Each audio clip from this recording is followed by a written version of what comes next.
Assalamualaikum warahmatullahi wabarakatuh. Perkenalkan, nama saya Saifullah. Saya salah satu guru IPA dari SMP Negeri 1 Ngoro, Kabupaten Mojokerto. Pada video kali ini saya akan berbagi praktik baik mengajar saya terkait tentang pembelajaran terdiferensiasi dengan menggunakan kartu tebak pada materi perubahan fisika dan kimia kelas 7 di SMP. Bagaimana videonya? Mari kita simak video berikut ini. Dengan saya menerapkan pembelajaran diferensiasi di kelas, diharapkan peserta didik menjadi antusias dalam kegiatan pembelajaran. Seringkali kita salah dalam memahami bahwa memberikan akses pendidikan kepada siswa seperti sumber belajar dan proses pembelajaran tidak sesuai dengan kebutuhan siswa. Namun ini adalah pemahaman yang kita anggap itu benar, padahal ini adalah salah. Dalam pembelajaran IPA, guru perlu menggunakan beragam fasilitas dan sumber belajar yang berfokus pada keterampilan proses dengan mengadakan pengamatan dan penelitian oleh siswa. Hal ini akan mendorong siswa untuk aktif dan kreatif dalam menemukan konsep-konsep dalam IPA, sehingga pembelajaran IPA mudah untuk dipahami.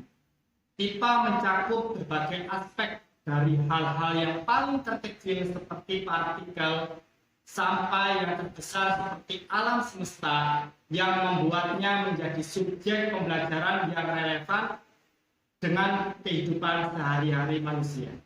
Dengan metode dan strategi yang sesuai, memahami konsep IPA akan menjadi pengalaman yang menarik dan menyenangkan bagi siswa. Pembelajaran berdiferensiasi dalam kurikulum Merdeka adalah pendekatan yang bertujuan untuk memenuhi kebutuhan siswa. Dalam konteks ini, guru berperan sebagai fasilitator yang memadukan pembelajaran sesuai dengan kebutuhan masing-masing siswa. Mengingat bahwa setiap siswa memiliki karakteristik yang unik. Dalam menerapkan pembelajaran berdiferensiasi, guru perlu secara bijak memilih tindakan yang sesuai, tanpa mengartikan bahwa setiap siswa harus diberi perlakuan atau tindakan yang sepenuhnya berbeda, atau membedakan antara siswa yang berprestasi tinggi dengan siswa yang berprestasi rendah. Dalam video ini saya akan berbagi bagaimana proses pembelajaran berdiferensiasi dapat diterapkan pada mata pelajaran IPA, khususnya tentang materi perubahan fisika dan kimia kelas 7. Meskipun istilah perubahan fisika dan kimia mungkin tidak asing bagi anak-anak, beberapa konsep perubahan fisika dan kimia dalam sains memerlukan kecermatan dan penalaran kritis, seperti bagaimana sebuah benda dapat mengalami perubahan paten. Dalam pembelajaran berdiferensiasi ini, saya memanfaatkan berbagai media dan sumber belajar, seperti Google Classroom, Google Form, Quizizz, Padlet, YouTube, sumber belajar terbuka, dan media pembelajaran berbasis kartu tebak. Tahap awal persiapan, saya melibatkan pengamatan hasil survei untuk memahami gaya belajar siswa, serta berkolaborasi dengan kepala sekolah dan rekan sejawat satu rumpun.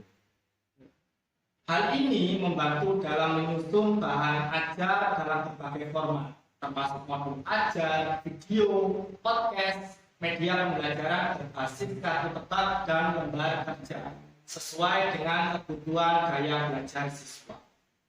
Pembelajaran dimulai dengan memeriksa kesiapan siswa dan menjelaskan tujuan pembelajaran. Selain itu, sebelum kegiatan pembelajaran dimulai, saya melakukan asesmen diagnostik untuk memetakan pemahaman siswa terhadap materi yang akan dipelajari. Asesmen ini membantu saya dalam pembentukan kelompok belajar. Kelompok belajar saya bentuk berdasarkan tingkat pemahaman siswa. Setiap kelompok terdiri dari siswa dengan pemahaman yang berbeda-beda. Kelompok dengan pemahaman yang lebih baik berperan sebagai narasumber, sementara siswa yang membutuhkan bantuan dapat bertanya kepada guru. Sumber belajar juga disesuaikan dengan gaya belajar siswa, seperti visual, auditory, dan kinestetik. Selanjutnya, guru menyampaikan aktivitas kegiatan yang terdapat pada lembar kerja siswa. Mulai dari menjelaskan aktivitas 1 untuk menjawab pertanyaan dari berbagai sumber belajar sesuai dengan kebutuhan belajar siswa. Kemudian dilanjutkan dengan aktivitas 2, bermain game dengan menggunakan kartu tebak. Selama investigasi lebih lanjut dalam kelompok, siswa bekerja sama dengan peran yang sesuai dengan kategori pemahaman mereka. Guru juga memberikan pendampingan intensif kepada siswa yang membutuhkan bantuan lebih. Pada akhirnya, masing-masing kelompok mempresentasikan hasil diskusi mereka. Di akhir pembelajaran, saya melakukan refleksi kepada siswa dengan membagikan 5 lab. Dari sini saya paham dan mengerti kesulitan apa yang dirasakan oleh siswa saat belajar materi perubahan fisika dan kimia. Kemudian saya melakukan asesmen formatif untuk mengukur pemahaman siswa. Soal-soal yang diberikan berbeda-beda, sesuai dengan tingkat kesulitan yang sesuai dengan pemahaman siswa. Kegiatan penutup, guru dan siswa bersama-sama untuk menyimpulkan berdasarkan tujuan pembelajaran yang telah dicapai. Pembelajaran berdiferensiasi ini fokus pada 3 aspek utama, yaitu diferensiasi konten, diferensiasi proses, dan diferensiasi produk. Diferensiasi konten memastikan bahwa setiap siswa memiliki sumber belajar yang sesuai dengan gaya belajar. Sementara diferensiasi proses memungkinkan kolaborasi dalam kelompok dengan peran yang sesuai dengan tingkat pemahaman siswa. Diferensiasi produk dapat dilihat pada waktu siswa mengerjakan laporan sesuai dengan kebutuhan gaya belajar mereka. Ketika siswa menunjukkan antusiasnya dalam kegiatan pembelajaran ini, rasa khawatir saya tentang metode pembelajaran baru hilang. Mereka menjadi lebih fokus dan antusias dalam pembelajaran. Hal ini dapat ditunjukkan dari hasil belajar mereka yang meningkat. Hal ini penting untuk diingat bahwa guru bukan satu-satunya sumber belajar. Siswa juga dapat memberikan bantuan kepada temannya yang membutuhkan, dan guru dapat memberikan bimbingan bagi siswa yang membutuhkan. Inilah praktek pembelajaran saya selama di SMP Negeri 1 Ngoro. Semoga bermanfaat dan menginspirasi. Saya akhiri. Wassalamualaikum warahmatullahi wabarakatuh. Salam Merdeka Belajar.